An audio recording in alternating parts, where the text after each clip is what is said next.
LA की party मैंने attend नहीं करी, मैंने हैलोवीन में पार्टी करी थी वहाँ पे यूएस अच्छा। में। तो हैलोवीन एक त्योहार है, मतलब जिसमें लोग भूत भूत बन के घूमते हैं, मतलब अलग अलग कोई भी कॉस्ट्यूम। तो 31 अक्टूबर को होता है हर साल, वो फिक्स है उसकी डेट। तो लोग घर के बाहर डेकोरेशन वगैरह करते हैं, पंपकिन वगैरह लगाते हैं। तो मैं उस दिन वो बन के गया था जैक स्पैरो, वो अच्छा। जो पायरेट्स ऑफ द हाँ, कैरेबियन का है। तो उस दिन भाई बढ़िया पार्टी थी, सब लोग अपने मतलब ना, सब अपनी कॉस्ट्यूम पहन के आ रहे हैं। जो लड़कियां आ रही है वो कोई पुलिस ऑफिसर बन के आ रही है, कोई नर्स बन के आ रही है, मतलब ऐसे छोटे छोटे कपड़ों में आ रही है। तो उस दिन मैंने करी थी ऑस्टिन में, टेक्सास में पार्टी, जिसको कहते हैं best Halloween party in US, Austin Texas में। अच्छा। तो वहाँ पे पार्टी बड़ी गजब थी, और सब लोग बहुत ही फ्रेंडली हैं भाई। जैसे इंडिया में ना यार, जो अनजान है उससे आप इतनी लंबी बात नहीं करोगे, वहाँ पे यूएस में एक दिन मेरे साथ एक बंदा बैठा था बस में। वो मेरे से कहता ये कौन सा फ़ोन है, मैंने कहा आईफोन 12 है। कहता यार मेरे पास आईफोन 11 है, मैं सोच रहा हूँ नया ले लूँ, कितने का लिया तूने, क्या ईएमआई मिल जाएगी। अनजान बंदा बात कर रहा है, अच्छा। यूएस में चलते चलते आपसे बात करने लग जाएंगे। तो ये बात बहुत अच्छी है। तो पार्टीज में इस चीज़ का बेनिफिट मिलता है कि आप किसी से भी जाके बात करोगे ना, और वहाँ पे लड़की को आप कॉम्प्लीमेंट दोगे, hey you are looking so beautiful, you are looking so sexy, ऐसे बोलोगे, वो उसको कॉम्प्लीमेंट ही लेगी, ऐसा नहीं लेगी कि मेरे को छेड़ रहा है या क्या कर रहा है। वो कहेगी थैंक यू सो मच। तो स्ट्रेट अप आप ये बोल सकते हो, वो माइंड नहीं करेगी कि आपने सीधा ही जाके बोला, और फ्रेंडली होती हैं वो। हाँ फ्रेंडली भी होती हैं बिल्कुल। मतलब यूएस का कल्चर मेरे को काफ़ी सही लगा, यूरोप से बेटर लगा मेरे को यूएस का कल्चर पार्टी वगैरह के मामले में। थोड़े ज़्यादा ओपन माइंडेड लोग हैं यूएस में। भाई आप एक ऐसे देश भी गए हो जहाँ पर 6 महीने, मतलब नॉर्वे के एक ऐसी सिटी में जहाँ 6 महीने दिन और 6 महीने रात रहती है। तो हाँ उस एक्सपीरियंस के बारे में जरा बताओ, जब आप वहां गए तो क्या था, दिन था या रात थी, और आपकी बॉडी कैसे रिस्पॉन्ड कर रही थी उसको? भाई मैं देखने गया था नॉर्दर्न लाइट्स, वो जो ग्रीन कलर की लाइट्स होती हैं। भाई कैसा रहा वो एक्सपीरियंस? वो बताता हूँ आपको भी। तो नॉर्दर्न लाइट देखने गया मैं, गया वो दिखती है नॉर्थ में, सबसे जितना ज़्यादा नॉर्थ जाते जाओगे उतनी ज़्यादा प्रोबेबिलिटी आपकी दिखने की। तो मैं चला गया सबसे northern most settlement in the world. जैसे अपना जो दिल्ली होगा 13 डिग्री नॉर्थ या 20 डिग्री नॉर्थ पे कुछ ऐसा है, मतलब जो इक्वेटर से। तो वो था 78 डिग्रीज नॉर्थ, मतलब बिल्कुल पोल पे पहुंच गया था मैं। तो वहाँ पे जब मैं गया था शायद जनवरी में। और जनवरी में होता है 24 घंटे पिच ब्लैक अंधेरा। मतलब पिच ब्लैक का मतलब आप सोच लो कि जैसे 5 बजे थोड़ा सा दिन हो जाता है ना, वैसा भी नहीं, बिल्कुल ब्लैक, पिच ब्लैक। तो मैं जब लैंड हुआ सुबह 11 बजे, रात हो रही है। तो मैं अपने हॉस्टल पहुंचा 12 बजे के करीब। फिर मैं थोड़ा सो गया, उठा, फिर रात हो रही है। 3 बजे मैं गया रेस्टोरेंट पे खाना खाने। मैंने खोला मेन्यू, मैंने कहा ये चीज़ लेके आ जाओ। तो मैंने देखा डिनर मेन्यू है, मेरे दिमाग में चल रहा है मैं इतनी देर बाद उठा हूँ, डिनर हो चुका होगा। तो कहती सर अभी तो लंच टाइम ही है, हम ये सर्व नहीं कर सकते आपको, ये डिनर मेन्यू। मैंने कहा सालो दोबारा आऊँगा अब मैं। मतलब वहाँ पे पूरे टाइम रात, मैं जब घूमने जाता था तो मेरे को ऐसा लगता था कि भाई कि अभी घूमने निकलूँ या 1 घंटे बाद। फिर मैं सोचता था अबे 1 घंटे बाद निकलते, रात ही तो हो रही है, बर्फ गिरती रहेगी, पूरे टाइम रात रहेगी वहाँ पे। और वहाँ के लोग कैसे, फ्रेंडली हैं या फिर कैसे? वहाँ के लोग भाई ऐसा है कि वहाँ पे शायद 3 या 4 हज़ार लोग रहते हैं बस, और वो 120 नेशनैलिटीज से रहते हैं वहाँ पे लोग, क्योंकि वो वीज़ा फ्री है। वो स्वालबार्ड जो टापू है ना, वो किसी भी देश के अंडर नहीं है, हालांकि नॉर्वे ने कब्जा कर रखा है उस पर आप जा सकते हो बिना वीज़ा के। आप जिंदगी भर रहो वहाँ पे, आपको कोई भी वर्क परमिट नहीं चाहिए, कोई कुछ नहीं चाहिए। तो वहाँ पे इतने सारे नेशनैलिटीज़ के लोग रहते हैं। और चीज़ें महंगी हैं सस्ती हैं? चीज़ें बहुत महंगी है भाई। वहाँ पे मैंने इंडियन खाना खाया था, मतलब रेस्टोरेंट इंडियन नहीं था, एक इंडियन डिश थी। तो मेरे को पड़ा था 3,000 रुपये का, कुछ भी नहीं भाई, छोटा थोड़ा सा चावल और एक कटोरी में दाल आई थी। 3,000 रुपये पड़े थे। और वहाँ पे इंडियन लोग बसे हुए हैं कुछ या फिर? नहीं मेरे हिसाब से बहुत कम होंगे, मेरे को कोई नहीं मिला। मतलब वहाँ का कोई लोकल ऐसा नहीं है वहाँ पे? नहीं सब बाहर लोकल से सब आके बाहर से आ रखे हैं वहाँ पे। और वहाँ पे मतलब अभी नहीं ये तो महीना गलत हो गया, जून जुलाई में जाओगे तो 24 घंटे दिन, रात ही नहीं होती वहाँ पे। भाई यार बॉडी भी कैसे रिस्पॉन्ड करेगी यार, सो रहे हैं रात को 12 बजे और हो रहा है दिन, तो लगे ही ना, ये रियलाइज रशिया ही ना वगैरह हो। में भी होता है, पर रशिया में ऐसा होता है कि रात 3 बजे तक दिन रहेगा या रात 3 बजे तक रात रहेगी। मतलब जितना नॉर्थ में जाते जाओगे उतना, वहाँ पे 24-24 घंटे का चलता है। ये अलग ही सिस्टम है यार। भाई सही में। और आप एक ऐसे देश में भी गए हो जहाँ पे अभी 1990 में लोग रह रहे हैं, ना इंटरनेट है ना कुछ है, उस देश के बारे में बताओ। 1990 में रह रहे हैं भाई उस देश में लोग। मैं गया, क्या नाम है उस कंट्री का? एरिट्रिया है। एरिट्रिया है अफ्रीका में, इथोपिया के ऊपर एक देश है एरिट्रिया। 1990 में जी रहे हैं वहाँ पे लोग। वहाँ पे भाई आपका सिम कार्ड बैन है, ठीक है। वहाँ पे आप सिम कार्ड ले सकते हो, उसमें मोबाइल डाटा नहीं चलेगा, आप इंटरनेशनल कॉल नहीं कर सकते। अब मैं मान लो अपने एयरटेल में या जियो में अपना डाटा डलवा के चला गया, वो नहीं चलेगा। मैं इंटरनेशनल कॉलिंग नहीं कर सकता उस देश से। मैं जैसे ही लैंड हुआ मेरा फ़ोन तो डब्बा बन गया, सिग्नल आने बंद। वहाँ पे वाईफाई बैन है। फोन कैसे हैं वो, नोकिया वाले यूज करते हैं वहां लोग या फिर नहीं एप्पल वगैरह टच स्क्रीन है, एप्पल वगैरह तो नहीं देखा मैंने। अच्छा। तो वहाँ पे जैसे ही मैं उतरा फ़ोन अपना बंद हो गया, वाईफाई है नहीं होटल में, वाईफाई बैन है। और जो वहाँ पे टीवी आते हैं, सिर्फ टीवी में 2 चैनल आते हैं जो सरकार के हैं, ठीक है। तो भाई एक दिन तो मैं जाके सोया, मैंने कहा 4 दिन टाइम पास करना है, कैसे करना है, मैं तो जाके सो गया भाई एक दिन। अगले दिन उठा, मैंने कहा यार अब मैंने सुना था कि यहाँ पे साइबर कैफ़े हैं, जैसे इंडिया में साइबर कैफ़े होते थे, तो मैंने कहा साइबर कैफ़े ढूंढते हैं। साइबर कैफ़े ढूंढा मैंने कहा भाई मेरे को 1 घंटे का नेट चलाना है, तो वो वाईफाई का पासवर्ड दे देंगे, उनके पास वाईफाई है, वाईफाई का पासवर्ड दे देंगे। मैंने वाईफाई ऑन किया, चलाना शुरू किया, मैंने कहा मैसेज आ रहे हैं मेरे व्हाट्सएप पे, मैं भेज रहा हूँ ना, एक मैसेज 5 मिनट में सेंड होता है भाई।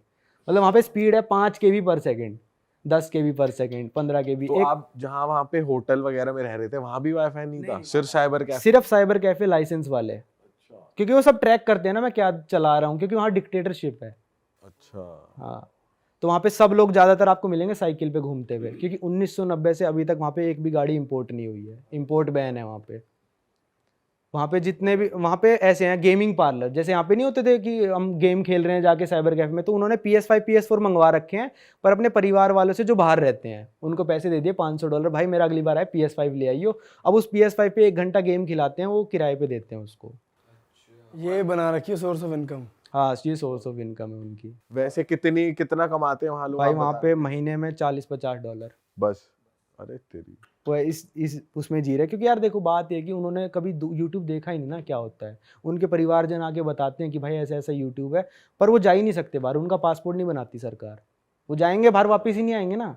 अच्छा, तो जैसे आप वहाँ के लोगों के साथ आपने इंटरेक्ट किया, तो वो वहाँ पे खुश हैं इस चीज को लेके? जैसे ज्यादा भी टेक्नोलॉजी होती है तो लोग परेशान हो जाते हैं, और या तो ये होता है कि भाई हमें भी चाहिए टेक्नोलॉजी, तो वहाँ के लोग कैसे हैं बेसिकली, वहाँ की थिंकिंग कैसी है कि मेरे को तो ठीक है? खुश लगे लोग, क्योंकि यार वो ना उस चीज़ से अभी रूबरू हुए ही नहीं है, उस ज़माने में पहुँचे ही नहीं। अगर यार आपने कभी देखा ही ना हो टच स्क्रीन फ़ोन, तो आपको पता ही नहीं होगा ना। 2005-7 तक हमको भी नहीं पता था, हमारे पापा को बड़ा पता था, तो वो भी तो खुश ही रहते थे। तो फिर वो लोग खुश हैं, पर जो बाहर चला जाता है वो आके बताता है, फिर तो पक्का चिढ़ते होंगे अपने यार दोस्तों से। हाँ। पॉपुलेशन भी कम होगी फिर उस कंट्री की। पॉपुलेशन तो ठीक ठाक है, पता नहीं मेरे को कितनी है, और पर महंगाई है वहाँ पे। महंगाई भाई वहाँ पे जितने भी कैफ़े बने हुए हैं, लाइन से जो कैफ़े होंगे, रेस्टोरेंट होंगे, $40-50 सैलरी जैसे मैंने बताया, पर मैं पिज़्ज़ा खाने गया तो $10 का है। मैंने कहा नॉर्मल बंदा तो खा ही नहीं सकता। तो वो बंदे वो खा रहे हैं जो बंदा बाहर चला गया, बाहर की सिटीजनशिप ले ली, बाहर कमाई कर रहा है, उन लोगों के लिए कैफ़े खोल रखे हैं। नॉर्मल बंदा वहाँ नहीं जाता भाई कैफ़े में। एक पानी की बोतल वहाँ पे $2 की आती है, कैसे पी लेगा यार वो बंदा? $40 कमाने वाला, वो नलके से ही पीता है। ओ सही कह रहे हो भाई। और भाई वहाँ मतलब पहनावा वो अप टू डेट लगा आपको आज के जमाने जीन्स का? वगैरह तो पहनते ही हैं।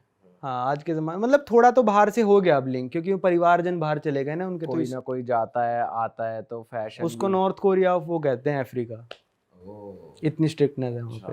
पहनावे से मैं हमारी जनता को बता दूं कि आपके भाइयों ने करी है नई मर्च लॉन्च, हुडीज है। हाँ यार, ये देखो पापा कंचा, किसी को पहनना है तो वो ले सकता है। मेरी टी शर्ट पे लिखा है प्रणाम मैं हिंदू हूँ। और मेरी पे लिखा है ओरा तेरे। तेरे। और ये बैक डिजाइन के साथ है जो आपको वेबसाइट पे दिख जाएगा। तो हमारी वेबसाइट है realitstore.com, डिस्क्रिप्शन में लिंक है, आप जाके चेकआउट कीजिए। बढ़िया बढ़िया चीजें आप खरीद सकते हैं, मग्स, टी शर्ट्स, किसी को गिफ्ट करने के लिए कुछ या अपने लिए कुछ, प्लीज जाके चेकआउट। कैसी लगी भाई आपको? भाई वो वाली नहीं है डरे है जिम करे हैं, वो भी है जनता के लिए, रियल हिट स्टोर से आप ले सकते हो। वो सही है, सबसे बेस्ट डायलॉग तो वही है। भाई नॉर्थ इंडिया में हो रही है ठंड, तो नॉर्थ इंडियंस के लिए है ये हुडीज। हाँ, और भी काफी डिजाइन है, ये डिजाइन भी हुडी में मिल जाएगा। अगर किसी को टी शर्ट लेनी है, ऐसा कोई बैंगलोर से देख रहा है, हमें मुंबई से देख रहा है, तो वो टी शर्ट ले लें। बिल्कुल, सब डिजाइन सब कर, और ये यूनिसेक्स है गाइस, तो आप चेकआउट कर सकते हैं। मूविंग ऑन भाई, जापान की थोड़ी बात करते हैं यार। जापान आपकी पर्सनल फेवरेट कंट्री है, और वहाँ पे मतलब आप बता रहे थे अलग एक दुनिया है, तो उस दुनिया के बारे में हमें कुछ बताओ भाई। जापान एक दुनिया है भाई, वो ना अपने एनिमी वर्ल्ड में जी रहे हैं। Enemy world? एनीमे। मैंने एनिमी को ना गलती से अपनी वीडियो में कार्टून कह दिया था, तो वो इतनी गालियां पड़ी थी भाई, मेरे को नहीं पता था अलग अलग, हमारे लिए तो कार्टून है। भाई वैसे तो कार्टून ही है वो। पर एनीमे लवर्स भाई अलग होते हैं वो। तो वहाँ सारे ही एनिमे लवर हैं कि भाई उस हिसाब से ही जीना बहुत है? ज़्यादा एनिमे लवर है भाई, बहुत ही ज़्यादा। तो जापान की कहानियाँ भाई मैं आपको बताता हूँ, मतलब वियर्ड चीज़ें बता देता हूँ, नॉर्मल तो मतलब जाओगे तब पता चलेगा। तो जो वियर्ड कहानियों में से एक है, वहाँ पे जैसे ना पहले ज़माने में कॉमिक बुक स्टोर्स होते थे, तो जाते थे लोग वहाँ पे, कॉमिक बुक पढ़ते थे, अपना कॉमिक बुक सेलेक्ट कर लेते थे, अपने कमरे में जाते थे, वहाँ पे ऊपर कमरे रेंट पे मिल जाते हैं, और उस कमरे में 1 घंटा कॉमिक बुक पढ़ ली, 2 घंटा कॉमिक बुक पढ़ ली। तो जैसे जैसे मॉडर्न आता गया, मॉडर्न ज़माना आता गया, तो वहाँ पे सीडीज़ मिलने लग गई, कॉमिक बुक की सीडीज़ मिलने लग गई, ये मिलने लग गया। और मॉडर्न ज़माना हुआ तो वहाँ पे मतलब वल्गर मूवीज़ मिलने लग गई, पूरे का पूरा डीवीडी कैफ़े उस हिसाब से बन गया कि आपको सारी अडल्ट फिल्म्स मिलेंगी। उस कैफ़े के आप अंदर जाओ, मेरा दोस्त मेरे को लेके गया था, उस कैफ़े के अंदर जाओ, आप अपनी डीवीडीज़ चूज़ कर लो, एक टोकरी आपको दे देंगे, आप डीवीडीज़ जो भी आपको, मतलब नॉर्मल कैफ़े भी हैं, अडल्ट वाले की बात करो क्योंकि वो अलग है, तो उसमें आप डाल लो अपनी 5-6 डीवीडीज़, तो आपको पूछेगा आपको कितने घंटे रूम लेना है, तो आप कहोगे 1 घंटा लेना है, तो ज़्यादा महंगा नहीं है, 500-600 रुपये का है बस। तो आपके ना जैसे बिलिंग काउंटर पे जाकर ना आप उस बंदे की शक्ल देख सकते, ना वो आपकी देख सकता, क्योंकि भाई प्राइवेसी बहुत मेंटेन करता है जापान। जापान का आप आईफोन लेते हो, उसमें फोटो क्लिक करते हो, साइलेंट नहीं होता, जैसे हम साइलेंट करके फोटो खींच लेते हैं ना आईफोन से, जापान में साइलेंट नहीं होएगा आईफोन कभी भी, अच्छा, फोटो की आवाज आएगी आएगी खचक करके जो ताकि कोई रैंडम किसी स्ट्रेंजर ही क्लिक ना कर क्योंकि ले। वो ऐसा था कि ना लोग क्या करते थे, चलती हुई मेट्रो में जापानीज लड़कियों की जो स्कर्ट होती है उसके नीचे फोन करके ऐसे फोटो खींच अरे लेते थे। तेरी। ये तो सब चल उसका रहा है। हाँ, तो इसलिए उन्होंने कहा भाई आवाज़ आएगी ताकि पता चल जाए अगले बंदे की फोटो खींची है कहीं पे। तो भाई वहाँ पे आपने सीडीज़ वगैरह चूज़ कर ली, आप ऊपर कमरे में जाओ, एक डीवीडी प्लेयर होगा, अपनी सीडी चलाओ और वहाँ पे जो करना है करो।